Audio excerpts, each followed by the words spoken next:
sakha umuntu uNkulunkulu semsebenzini siluhlanga olusha olukhishiwe emandleni obumnyama. Hashem is at work building a person, the new race of the redeemed from the power of darkness. It's a new day that Hashem has made for all of us to rejoice and be glad in thee.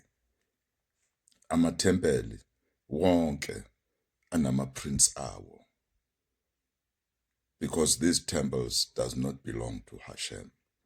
Each temple has its own prince, but munye uNkulunkulu, lo osezulwini, lo ngamele yonke into emhlabeni, lo zibiza ngokuthi ungumdali wezulu nomhlaba, ebengeyena. Ngoba umdali wezulu nomhlaba munye, akakhi amathempeli, akakhi ama-congregation, wakha i-congregation, wakha i-temple ngoSlomo. U-Ezra wakhe lesibili. Manje uYahushua wathi nayifika emhlabeni wathi ithempeli lizodilizwa, nangempela ladilizwa zange liphinde lakhiwe. AmaYehuda namhlanje akhonza, angazi noba yakhonza noba benzani, kodwa bathi i-wailing wall. Ey'ndongeni ezasala kubhidlizwa ithempeli, yilo leli abaya kulona bakhale kulona. Kusho ukuthi they don't go there to worship anymore. They don't go there to praise uNkulunkulu, uHashem anymore. They go there to wail. Bakhala kulo day and night. All the years they've been crying in those walls. So lamathempeli ke manje lawa sekhona namhlanje, akawona kaHashem, awaNkulunkulu wawo. Lobeke o prince to each temple. I wanted to make this so clear so that you are not defrauded. You look beyond heaven, beyond lo nkulunkulu osezulwini.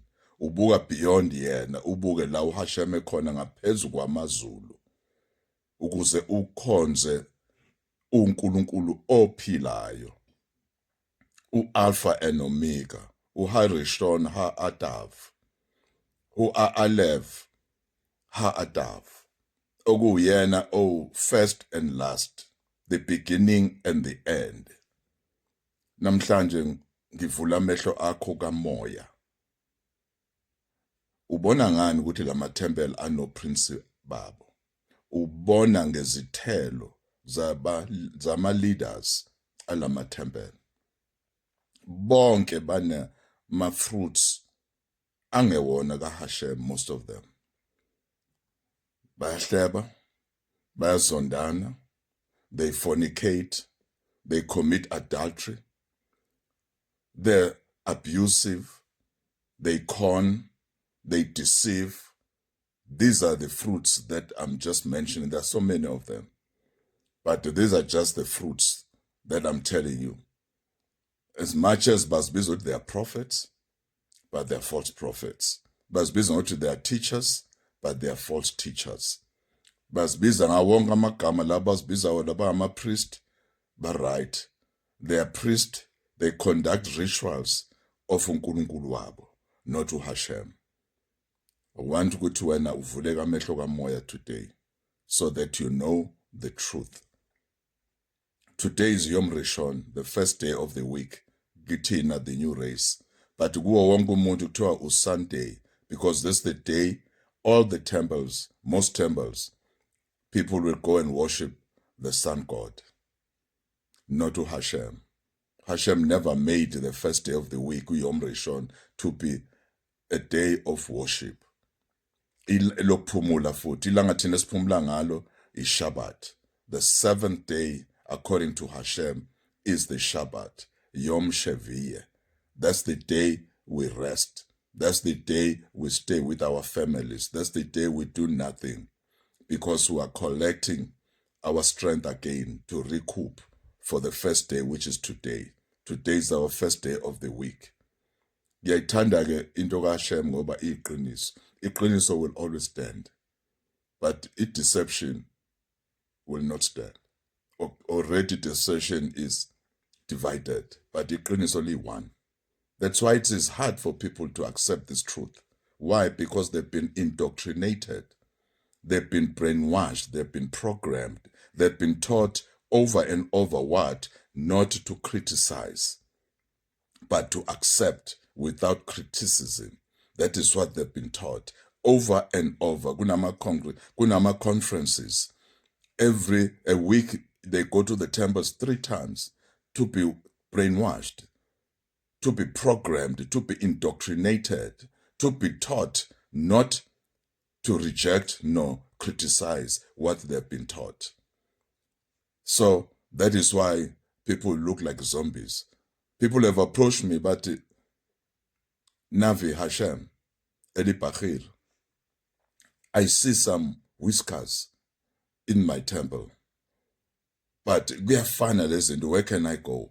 I can't go anywhere ngoba noma ngisuka la ngiya kwenye indawo kuyafana. They are right because uNkulunkulu munye. It's just the prints that are different that are assigned to each temple, but it's one God. So now suka kulo one-last uzoya komunye conman. Now suka kulo conman uzoya komunye false prophet abangama fortune tellers, who are fortune tellers, sorcerers, who are mediums. These prophets, that's what they are. They give you the future. Le Hashem ati, I don't want that. You must not go to prophets who will give you the future. I'm the one who will give you the Ruach Hashem, Umoya Hashem. So this is the truth that I'm standing with boldness to speak it without fear, because I've been empowered by Hashem to speak with boldness, to speak this truth. You cannot speak what I'm speaking ungenayo boldness ka Hashem, because you'll be intimidated, you'll be rejected, you'll be hated, you'll be criticized, you'll be judged. But me, doesn't bother me. They can judge me until their souls leave their bodies. They will judge me, but it will make no difference. It will not change me from speaking the truth, because this is the truth. uNkulunkulu okuyena wadala izulu nomhlaba ungaphezulu kwamazulu. Lo nkulunkulu okhonzwa emhlabeni uNkulunkulu wala emhlabeni. Uyinkosi yala emhlabeni, ubusa umhlaba ngoba umhlaba wawuthatha kumuntu wawenza wakhe. Kodwa engikwaziyo lo nkulunkulu okhonzwa emhlabeni ungaphansi kwaNkulunkulu lo engimkhonzayo. Akayena uNkulunkulu wonkulunkulu, uNkulunkulu ongaphezulu koNkulunkulu. Akayona inkosi yamakhosi, uyinkosi engaphezulu kwamakhosi. That is the defining statement.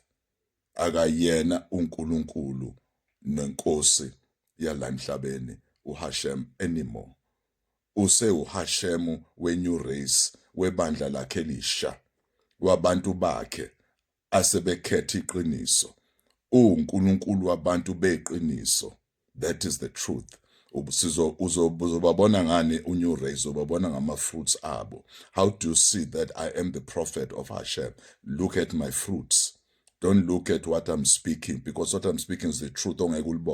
But at least look at the fruits. Look at what I'm saying. I speak the name of Yahushua. Igama lika Yahushua lino Yahuwa kulona. Amanye amagama akanaye uYahuwa. OJehova abanaye uYahuwa.